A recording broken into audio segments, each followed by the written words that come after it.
You don't say to your kid, if you don't feel safe at your father's house or your mother's house, you can call me, because that part of it is planting a poisonous messages. You're putting an idea in a child's head that maybe there's something unsafe. If you just said something like, in general to your kids, whenever you don't feel safe, you can call me. That's fine.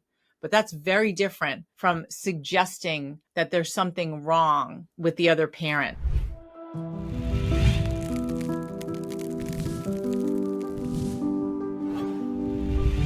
Hi, my name is Lawrence Joss, and welcome to the Family Disappeared podcast. Today, we have the second part of the podcast with Lisa Johnson, who is a parental alienation strategist and expert. And I don't know if she calls herself an expert, but I am. Has a tremendous amount of technology, experience, connections, and is really providing a full system to help people move through their parental alienation cases, especially when they're super complex and especially when they include physical and emotional abuse. So really, really wonderful resource. I loved the interview, and I think you're going to get a kick out of it too. And if you're new to the community, welcome.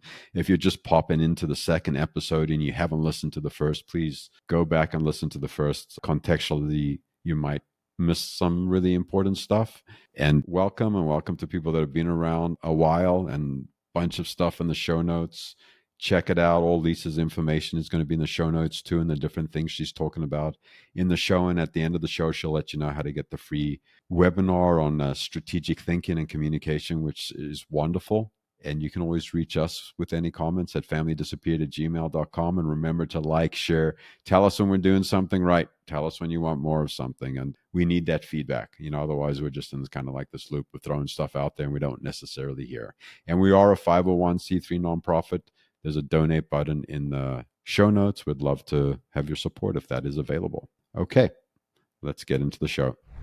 I remember with my oldest daughter, no matter what was going on, when she was going to school or she was going on a trip or she was going to the doctor, where there was my time, where it wasn't my time, I never got the opportunity to do any of those things alone with her.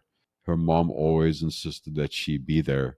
And at the time, it seemed okay. It seemed like I was just trying to do the right thing and get along, and then everything would be okay. And what was happening is that I was being positioned as potentially being unsafe, or not really going to show up, or not going to love her as much, or not help her transition these different places easily, because she was incredibly, incredibly anxious. And a lot of that anxiety came from the messaging that I didn't even know existed. I remember my ex used to send messages all the time with, only 3 days until you get back home. I'm always here. This is your real home. And stuff like that just seemed like, hey, she was missing her child. That was my perspective at the time. And what I've come to learn is that was all just kind of like this really deep programming over and over and over again until it becomes a reality. I really regret not understanding that. And I really regret not having really firm boundaries and taking my time and insisting, and not taking the availability of jumping into the legal system to get some of those agreements met. So I just want to say, if you're in those positions and you're trying to be the good parent and you're kind of wavering on that edge, some of us have had different experiences that we regret, and maybe our experiences are useful, and they have to be contextualized in your life too. You know what I mean? What I'm saying might not apply, and what I'm saying might be something for you to watch out for. So with this conversation for Lisa, it feels really alive in my body, and I wanted to make sure I was really explicit about what that had looked like in my experience. And yep, let's see what Lisa has to say on the second part of the show. When dealing with parents and folks that are in this really combative, divorce, acrimonious, custody stuff, do you identify unconscious alienating behaviors on both sides, even with your clients, if they're feeling like they're being alienated? And what could that possibly look like? So the unconscious behaviors, like our clients are domestic violence victims, like the men and women. But a lot of times we have to say, you can't do that. Like, that's not okay, because that can be turned on you in court. And it's also not good for your children, because you're basically not supporting their relationship with the other parent. So I remember I made a video like a couple of years ago about like things you never want to say to your child, especially in the midst of a divorce or custody battle. And one of them is like, sweetie, if you ever don't feel safe at the other parent's house, you can call me. And I got all kinds of flack. They're like, why would you say such a thing? My child should be able to call me whenever they don't feel safe. And I said, of course, but that's not what I said. I said, You don't say to your kid, if you don't feel safe at your father's house or your mother's house, you can call me, because that part of it is planting a poisonous messages. You're putting an idea in a child's head that maybe there's something unsafe. Like, why would there be something wrong at the other parent's house? If you just said something like, in general to your kids, whenever you don't feel safe, you can call me. That's fine. But that's very different from suggesting that there's something wrong with the other parent, which would make the child feel like, should I be watching? Do I have to be hyper vigilant? Like, why would my other parent say that? People don't realize that they do things like that. Or even, I was interviewing a former family court judge the other day, and she said one mistake that people make all the time is calling their child at the other parent's house and being like, are you okay? Are you okay? Why wouldn't they be okay? That's not saying something straight out, but it's insinuating that there's something that's not okay.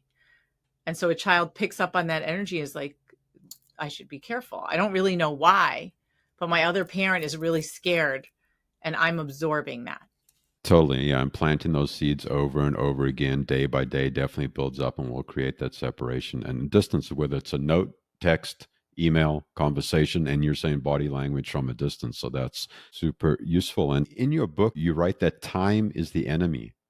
Why does waiting almost always make things worse? And waiting for what? Like what, can you contextualize that a bit too, Okay, please? so for example, because Chris and I do like a lot of the stuff on the legal end and how to build a persuasive case in court, one of the first signs of when you need to really jump on it legally is if your ex is not following the parenting schedule. If they're blocking contact and communication, if you're not getting your court ordered time or your agreed upon time, and there's always some reason where it's not like a once in a while thing, but it's like, oh, somehow I'm supposed to see the kids every weekend and I'm not anymore. And my ex always has some excuse. You need to jump on that, because things take time in the legal system, and time lost, you can't get back.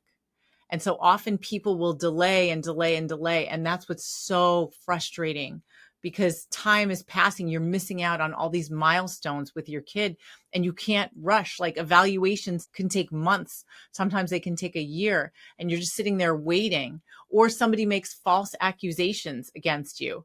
And then the judge has to say, okay, we can't, we got to keep the kid away. Like, whether there's a restraining order, there's some kind of supervised visitation. And so time is passing and you're like, this is so unfair. Like, I didn't do anything, but you have to wait to get before someone to really explain what's going on. And that's why time's the enemy. Yeah, that makes a lot of sense. Like, we're always hoping that things are going to change or the other person's going to do the right thing and everything will get resolved. And then time passes and then we get stuck in a really crappy vortex, is what I'm hearing you say.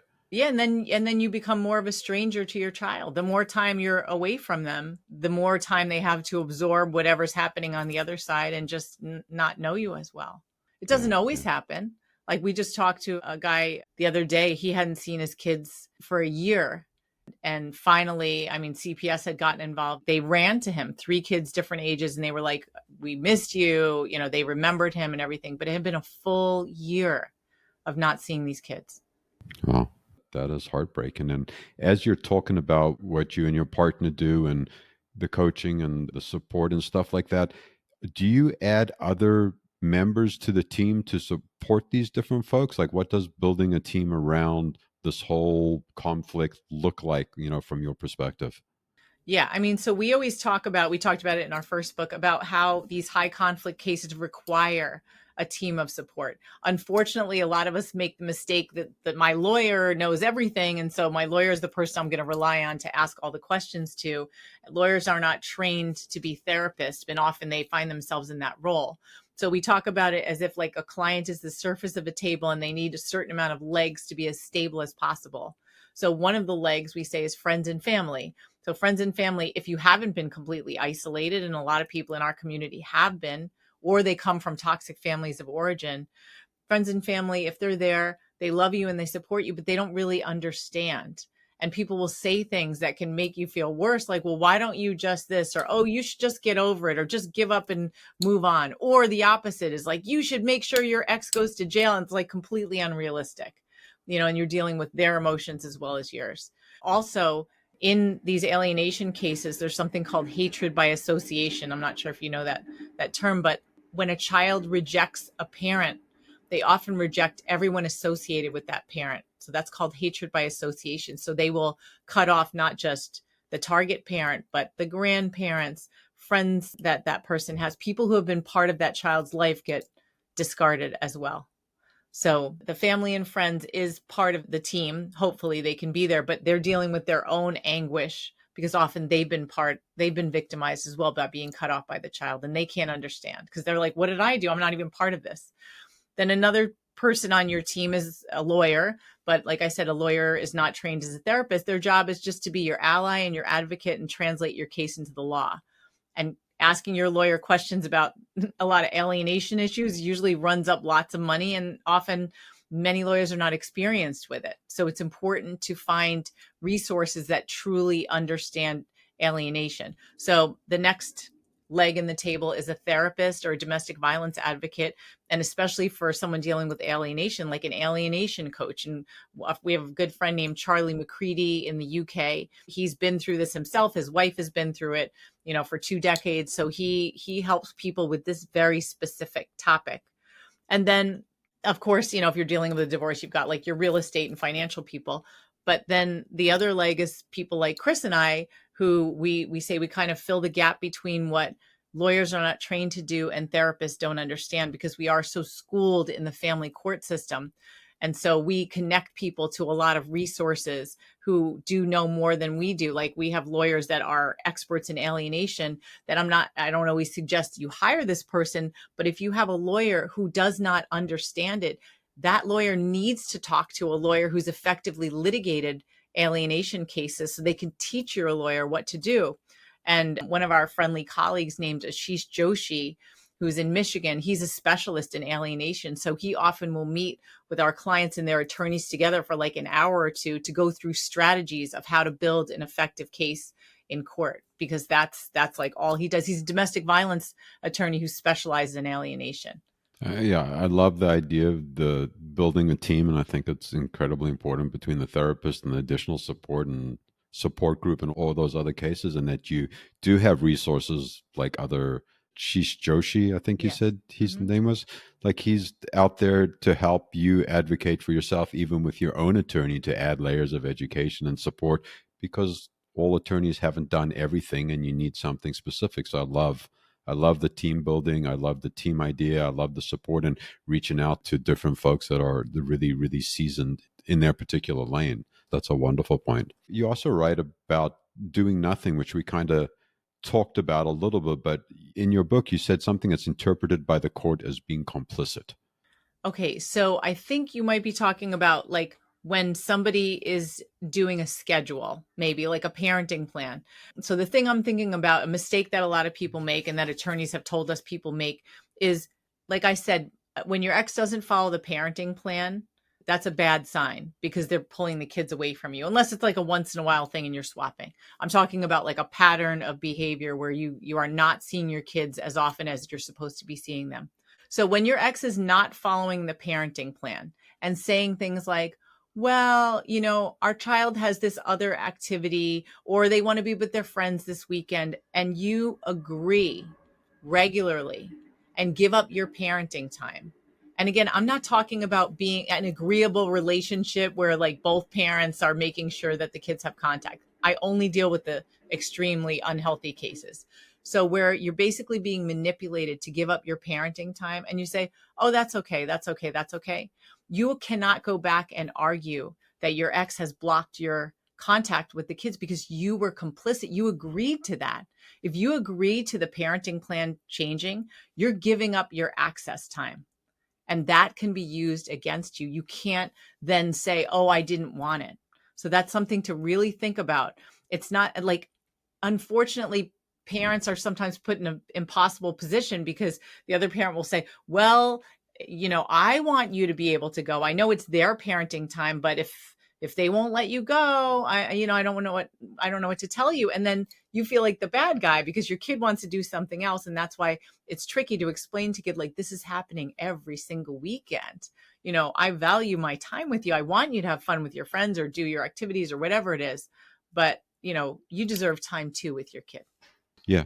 And the nuance of the complicit from a parent trying to be a good person or take the high road or do the right thing is not a privilege that we necessarily have in the high conflict arenas. Like, you need to stand up for your time. And I know for me, I'd make that mistake over and over and over again and didn't learn the impact that that mistake had for several years. But when I actually, the consequences of the impact of me not having a really firm boundary, was quite devastating for everyone involved, including my kids. And I think that's a point that a lot of parents don't understand. You're trying to be a good person, but the lack of boundaries is actually has a really negative impact on the children.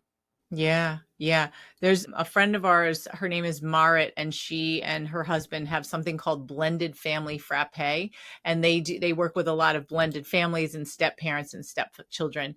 And when we did an interview, she talked about how her husband, his daughter lived a bit long distance, and he was supposed to have her for the summers, but she had gotten really involved with, I don't remember what sport it was, but some kind of thing where she wanted to do her sport. And so she was missing big chunks of time with her father because of this activity. And his ex was like, well, I can't do anything about it, whatever. And so Marta and her husband decided to put firm boundaries and say, you know what, like, we respect that you're doing this thing, but we're not going to let it interfere with our time. Like, family matters too. So we do have to stick to the schedule for a certain part of the summer because, this is important as well. Wow, that's super cool. It's nice to hear those victories, and it sounds like it was a positive outcome by having that boundary. I'm Yeah, but I'm presuming that's sure what the you. daughter was mad. Oh, oh my God, my kids would have lit the house on fire. Right, right, And, right. and it would have been worth it. In retrospect, it would have been better to have the house burned down than to not have a boundary and not be able to actually work with some of the stuff in a more direct, succinct way. So, yeah, no, I appreciate that story. What are some other pivotal parts of your book, in the second book that you're writing, that you think are really important for folks to know that you might want to talk to a little bit? Is anything in specifically that just jumps out at you? Yeah. So, I mean, the book really gets into what you can do legally and what you can do outside of court. And so often people will say, I don't know what I can do. I've tried in the court system, nobody's paying attention. And you think about how the court is really limited to what it can do for you. It can give you time or money, it can give you therapy, like you can ask for reunification therapy, you can ask for sanctions, you can ask for all kinds of things, but the court can't make your child connect with you again. They can give you tools, but they can't fix it themselves. And so the key with any of this alienation stuff is to really nip it in the bud early before it becomes really, really bad. And that you have nothing that you can do other than just keep trying and trying and trying and hoping that things turn around. So that's why it's important to really understand what's going on. And there's a term that our friend Charlie McCready has coined called pre-alienation, where he talks about things while you're still in the relationship to pay attention to that might indicate that your ex is going to try to do this. And I noticed in my own situation, because I had never heard, and Charlie made up the term pre-alienation, but things that my ex would do that indicated that something was a bit off. And often it's when your spouse or your partner kind of ridicules you to the children and undermines your authority, makes like really nasty jokes about you as if you're ridiculous or stupid or deficient in some way. When you're with somebody who does that with the kids, like, that's a really bad sign. And so that's the kind of thing to start paying attention to and to start documenting properly. We have clients who are they haven't filed for divorce yet, or they're still living in the same home, and their spouse has already alienated the kids from them because the spouse senses that there's going to be a divorce and they're already trying to win the full loyalty of the kids.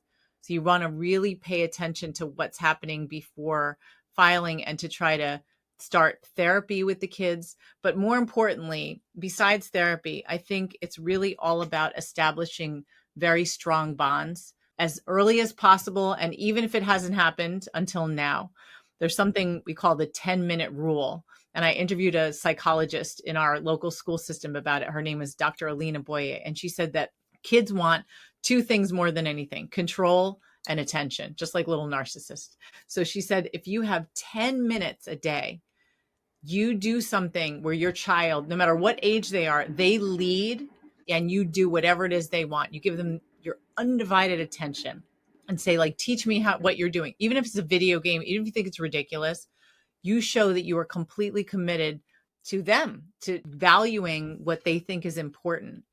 And that makes them less likely to fall prey to an ex's or a partner's negative messages about you, because you're developing memories with that kid that are positive, where the kid sees that you really are capable of paying attention. Because people who behave like this, poisonous parents, they're not really capable of love or joy the way that human beings are, the rest of us are. And they can't really give their full attention because everything is kind of about them in some way. So you're going to contrast that by building these memories. Like with my kids, I didn't even realize what I was doing, but every day we'd walk the dog to school or walk the dog to the bus stop. So we had time together where even if we were arguing, sometimes we wouldn't walk next to each other, but we always had this ritual of like doing this thing every single day together. And I think back when I was growing up, even though my parents didn't get divorced, how my father every weekend would like walk down to the supermarket with me to get the newspaper, and like taking those walks every weekend. And then like we'd go for ice cream together, like building those memories. That's the thing that solidifies relationships. Because even when you're with somebody who's, trying to alienate the kids, not every kid is as likely to be brainwashed as others. And so much is about you making sure you have those memories with your kids, making your kids feel like they have some agency in their lives. So another thing to do, depending on the age of your kids, is to plan something, like to say, we've got this weekend coming up, like there's this, I don't know, some festival or some event or some concert, something that they might be interested in. Be like, can you help plan it? Or do you want to plan it? So that they feel like they have some control over something. And then you celebrate together. You do whatever it is, even if it's not an event, but like making a dinner. Let's do something. What do you want to do? Teach me how to cook this. You're so good at making garlic bread. Help me, show me how to do it. Like, where kids feel like they're in charge and you actually care, that makes a difference. Mm. Yeah, that's some wonderful advice, what to do outside of the court system, because you're so locked into the court system and the law and time and lack of access, but to actually take some agency. Do you have any piece of advice like that as the kids start to get older, or again into the young adulthood? Yeah. The most important thing with kids in this situation is teaching them to develop critical thinking skills. You want your kids to be able to question what they're dealing with, because they're dealing with a parent that's basically trying to alter reality. And so, as early as possible, you want them to be able to say no or to ask why, even though sometimes kids like that can be very challenging to parent. And I say this because I had one myself. It's very like defiant. But getting your kids involved with debate, older kids, is really, really important, because it forces them to be able to see things from different sides and to research and to consider the source. So we have this friend who happens to be a singer as well as an author named Tyra Juliet, and she wrote a book called The Sky is Red. And in it, and this is for little kids, but you can adjust it for older kids, where you play a game with kids where like you'll deliberately say something that you know is not true, like the sky is red. And you look at the kid and you want the kid to be like, no, it's not. If the kid doesn't say it, you need to like say, do you really think that's red? Like, is that red? Like, show me what else is red. But you want a kid to say that's not true, and to not be afraid to say, I don't know why you're saying that, because that's what they're dealing with in a different level with a parent. So they have to be able to say, I don't understand, I don't know why they would say such a thing. Like, just because it's an adult and just because it's my parent saying this, it doesn't mean that it's necessarily true. And it's scary to question, but you want your kid to learn to question. So working on critical thinking skills, especially with teenagers, getting them involved in debate, very, very useful. Yeah, I love that practical idea and the critical thinking idea, because just in the regular development of the brain, critical thinking isn't coming fully on board until you're in your mid 30s or early 30s. But to actually teach the kids this, and I see my sister doing this with her children who are super bright and question way too much. But again, questioning way too much is better being on that side of the bell curve than on the side of the bell curve where you don't have the ability to even have that conversation. So I love that as a suggestion, and also breaking it down from a really simple developmental standpoint and being able to adjust it to older kids. As we're kind of like winding down over here, I know we're going to put links to you and to any of your books or offerings or anything in the show notes so people have access to you. Is there anything else you'd like to share that you might be doing or might be offering that might be useful to people in the community?